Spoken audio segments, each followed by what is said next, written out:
നമ്മുടെ ഫ്യൂച്ചർ ലൈഫിൽ നമ്മൾ സക്സസ്ഫുൾ ആണോ നമ്മൾ ഫെയിൽ ആണോ എന്നൊക്കെ തീരുമാനിക്കുന്നത് അത് നമ്മൾ ഇന്നെടുക്കുന്ന ആക്ഷൻസ് ആണ്. അതായത് നമ്മൾ ഇന്ന് ചെയ്യുന്ന കാര്യങ്ങളാണ് നമ്മുടെ ഫ്യൂച്ചറിനെ ഡിഫൈൻ ചെയ്യുന്നത്. അതുകൊണ്ട് തന്നെ നമ്മുടെ ഫ്യൂച്ചർ ലൈഫിനെ കുറിച്ച് അറിയാൻ വേണ്ടിയിട്ട് നമ്മൾ വേറെ എവിടെയും പോകേണ്ട കാര്യമില്ല. നമ്മൾ ഡെയിലി ചെയ്തുകൊണ്ടിരിക്കുന്ന ഹാബിറ്റ്സിനെ ഒബ്സർവ് ചെയ്താൽ തന്നെ നമുക്ക് മനസ്സിലാക്കാൻ സാധിക്കും നമ്മുടെ ലൈഫ് എങ്ങോട്ടാണ് പോയിക്കൊണ്ടിരിക്കുന്നത് എന്ന്. സോ നിങ്ങൾ ഇമ്പ്രൂവ് ചെയ്യാൻ ആഗ്രഹിക്കുന്നുണ്ടെങ്കിൽ ആദ്യം എന്ത് ചെയ്യണം? നിങ്ങൾ ഇമ്പ്രൂവ് ചെയ്യാൻ സഹായിക്കുന്ന ഹാബിറ്റുകളെ നിങ്ങളിലേക്ക് കൊണ്ടുവരണം. ഇത്തരത്തിൽ നമ്മൾ ഇമ്പ്രൂവ് ചെയ്യാൻ സഹായിക്കുന്ന 7 ഹാബിറ്റ്സിനെ കുറിച്ചിട്ടാണ് നമ്മൾ ഈ ഒരു വീഡിയോയിലൂടെ പറയാൻ പോകുന്നത്. സോ ഏതൊക്കെയാണ് ആ ഒരു 7 ഹാബിറ്റ്സ് എന്ന് നമുക്ക് നോക്കാം. Habit number 1, B proactive.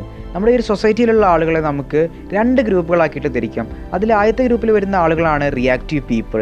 ഈ റിയാക്റ്റീവ് പീപ്പിൾ എങ്ങനെയായിരിക്കും എന്ന് വെച്ചാൽ ഇവരുടെ കൺട്രോളില്ലാത്ത കാര്യങ്ങളിലായിരിക്കും ഇവർ ഏറ്റവും കൂടുതൽ ഫോക്കസ് ചെയ്യുക. അതുപോലെ തന്നെ ഇവരെപ്പോഴും ഒരുപാട് എക്സ്ക്യൂസ് പറയുന്നവരായിരിക്കും, എപ്പോഴും ഒരുപാട് കംപ്ലയിൻറ്റ്സ് പറയുന്നവരായിരിക്കും. ഗവൺമെൻറ് ശരിയല്ല, അല്ലെങ്കിൽ ഇവിടുത്തെ സിസ്റ്റം ശരിയല്ല എന്നൊക്കെ പറഞ്ഞുകൊണ്ട് ഇവരുടെ റെസ്പോൺസിബിലിറ്റീസിനെ പോലും ഇവർ മറ്റുള്ളവരിലേക്ക് അടിച്ചേൽപ്പിക്കാൻ ശ്രമിക്കും. എന്നാൽ പ്രൊആക്റ്റീവ് പീപ്പിൾ എപ്പോഴും ഇവരുടെ കൺട്രോളിലുള്ള കാര്യങ്ങളിലേക്ക് മാത്രമായിരിക്കും ഫോക്കസ് ചെയ്യുക. അതുപോലെ തന്നെ ഇവരുടെ ലൈഫിൻ്റെ റെസ്പോൺസിബിലിറ്റി ഇവരെ സ്വയം ഏറ്റെടുത്തുകൊണ്ട് അവരുടെ പ്രോബ്ലംസിനെയൊക്കെ വളരെ എഫക്റ്റീവായിട്ടുള്ള മാനറിൽ സോൾവ് ചെയ്യാൻ ശ്രമിക്കും. ഇപ്പോൾ നിങ്ങളൊരു ബിസിനസ് ആണ്, നിങ്ങളുടെ കയ്യിൽ ധാരാളം ക്വാളിറ്റി പ്രോഡക്റ്റുകളുണ്ട്, എന്നാൽ അതൊന്നും ആളുകൾ വാങ്ങുന്നില്ല. സോ ഈ ഒരു അവസ്ഥയിൽ റിയാക്റ്റീവ് പീപ്പിൾ എന്ത് ചിന്തിക്കുന്നു വെച്ചാൽ എന്തുകൊണ്ടായിരിക്കും ആളുകൾ ക്വാളിറ്റി പ്രൊഡക്റ്റുകൾ വാങ്ങാൻ തയ്യാറാവാത്തത്? ആളുകൾക്ക് ഇന്ന് ക്വാളിറ്റി പ്രൊഡക്റ്റുകൾ വേണ്ട എന്ന് പറഞ്ഞുകൊണ്ട് ഇവർ മറ്റുള്ളവരെ ബ്ലെയിം ചെയ്യുന്ന രീതിയിൽ സംസാരിക്കാൻ തുടങ്ങും. എന്നാൽ പ്രൊആക്റ്റീവ് പീപ്പിൾ ചിന്തിക്കുക എപ്പോഴും ഇങ്ങനെയായിരിക്കും: ഇത്രയും ക്വാളിറ്റി പ്രൊഡക്റ്റ് ആയിട്ട് പോലും ആളുകൾ ഈ ഒരു സാധനം എൻ്റെ കയ്യിൽ നിന്ന് അധികം വാങ്ങുന്നില്ല. സോ അതുകൊണ്ട് തന്നെ ഞാൻ എൻ്റെ മാർക്കറ്റിംഗ് സ്കിൽസും അതുപോലെ ടെക്നിക്കൽ സ്കിൽസും ഇമ്പ്രൂവ് ചെയ്യേണ്ടതുണ്ട്. ഇങ്ങനെയായിരിക്കും പ്രൊആക്റ്റീവ് ആയിട്ടുള്ള ആളുകൾ ചിന്തിക്കുക. സോ ഇവിടെ ഏറ്റവും കൂടുതൽ ബെനിഫിറ്റ് ലഭിക്കുക ആർക്കാണ്? തീർച്ചയായിട്ടും പ്രൊആക്റ്റീവ് പീപ്പിൾസിന് മാത്രമാണ് ഇതിൻ്റെ ബെനിഫിറ്റ് ലഭിക്കുക. കാരണം അവരെപ്പോഴും ഫോക്കസ് ചെയ്യുന്നത് അവരുടെ കൺട്രോളിലുള്ള കാര്യങ്ങളിൽ മാത്രമായിരിക്കും. Habit number 2, begin with the end in mind. ഇപ്പോൾ നിങ്ങളോട് വന്ന് പറയുകയാണ് ഇത് നിങ്ങളുടെ അവസാന ദിവസമാണെന്ന്. സോ അപ്പോൾ നിങ്ങൾ എന്തായിരിക്കും ചെയ്യുക? നിങ്ങൾ ചെയ്യണമെന്ന് വിചാരിച്ച കാര്യങ്ങളൊക്കെ വളരെ എഫിഷ്യൻ്റായിട്ട് നിങ്ങൾ ചെയ്തു തീർക്കാൻ ശ്രമിക്കും. അതൊരിക്കലും മറ്റൊരു ദിവസത്തേക്ക് പ്രോക്രാസ്റ്റിനേറ്റ് ചെയ്ത് വയ്ക്കില്ല. കാരണം നിങ്ങളുടെ ടൈം അവിടെ വളരെ ലിമിറ്റഡ് ആണ്. പല ആളുകൾക്കും അവരുടെ ലൈഫിലുള്ള ഗോൾസ് ഒന്നും അച്ചീവ് ചെയ്യാതിരിക്കാനുള്ള ഏറ്റവും വലിയൊരു കാരണം എന്താണെന്ന് വെച്ചാൽ ഒരു സിംഗിൾ സ്റ്റെപ്പ് പോലും അവർ ഡെയിലി അതിന് വേണ്ടിയിട്ട് എടുത്തു വയ്ക്കുന്നില്ല. അതുകൊണ്ട് തന്നെ എന്ത് സംഭവിക്കും? അവരുടെ ലൈഫിൽ യാതൊരുവിധ മാറ്റങ്ങളും സംഭവിക്കാൻ പോകുന്നില്ല. അതുകൊണ്ട് തന്നെ നമ്മുടെ ലൈഫിൽ നമുക്ക് എന്താണോ ആയിത്തീരേണ്ടത് ആ ഒരു ലക്ഷ്യം നമ്മുടെ മനസ്സിൽ വെച്ചുകൊണ്ട് ഡെയിലി നമ്മൾ അതിന് വേണ്ടിയിട്ട് വർക്ക് ചെയ്യുകയാണെങ്കിൽ തീർച്ചയായിട്ടും ഒരുപാട് മാറ്റങ്ങൾ നമ്മുടെ ലൈഫിലേക്ക് കൊണ്ടുവരാൻ സാധിക്കും. നമുക്കെല്ലാവർക്കും ഈ ഒരു ലോകത്ത് കിട്ടുന്ന സമയം എന്നുള്ളത് അത് വളരെ ലിമിറ്റഡ് ആണ്. അതുകൊണ്ട് തന്നെ നല്ലൊരു സമയത്തിന് വേണ്ടി വെയിറ്റ് ചെയ്യാതെ നമുക്ക് കിട്ടുന്ന സമയത്തെ നല്ല രീതിയിൽ ഉപയോഗിക്കുക. Habit number 3, put first things first. ഇപ്പോൾ നിങ്ങളോട് ചോദിക്കുകയാണ് നിങ്ങളുടെ ലൈഫിലെ തന്നെ നിങ്ങൾക്ക് ഏറ്റവും ഇമ്പോർട്ടൻ്റ് ആയിട്ടുള്ളൊരു കാര്യം എന്താണെന്ന്. അപ്പോൾ നിങ്ങൾ എന്ത് പറയും? നിങ്ങളുടെ ഹെൽത്ത്, നിങ്ങളുടെ ഫാമിലി, നിങ്ങളുടെ വെൽത്ത് എന്നുള്ളതൊക്കെ ആയിരിക്കും നിങ്ങൾ പറയുക. ഇങ്ങനെയൊക്കെ നമ്മൾ പറയുമെങ്കിൽ പോലും നമ്മൾ പറയുന്നതിലും നമ്മൾ പ്രവർത്തിക്കുന്നതിലും ഒരുപാട് വ്യത്യാസമുണ്ടായിരിക്കും. ഹെൽത്തി ആയിട്ട് ഇരിക്കണമെന്ന് നമ്മൾ വിചാരിക്കും, എന്നാൽ അതിന് വേണ്ടിയിട്ട് നമ്മൾ നല്ല രീതിയിൽ പ്രോപ്പറായിട്ടുള്ളൊരു ഡയറ്റ് കൺട്രോൾ ചെയ്യില്ല, എക്സസൈസ് ചെയ്യില്ല. ആ ഒരു സമയത്ത് കൂടി നമ്മൾ എന്ത് ചെയ്യും? വെബ് സീരീസും ടിവിയും മറ്റ് എൻ്റർടൈൻമെൻറ്റ് പ്രോഗ്രാംസൊക്കെ കണ്ട് നമ്മുടെ ടൈം വെറുതെ വേസ്റ്റ് ചെയ്തുകൊണ്ടിരിക്കും. അതുകൊണ്ട് തന്നെ നമ്മുടെ ലൈഫിൽ നമ്മൾ എന്താണോ ഏറ്റവും കൂടുതൽ ആഗ്രഹിക്കുന്നത് അതായിരിക്കണം നമ്മൾ ആദ്യം ചെയ്യേണ്ടത്. അതിനൊരിക്കലും നമ്മൾ പ്രോക്രാസ്റ്റിനേറ്റ് ചെയ്ത് വെക്കരുത്. Habit number 4, think win to win.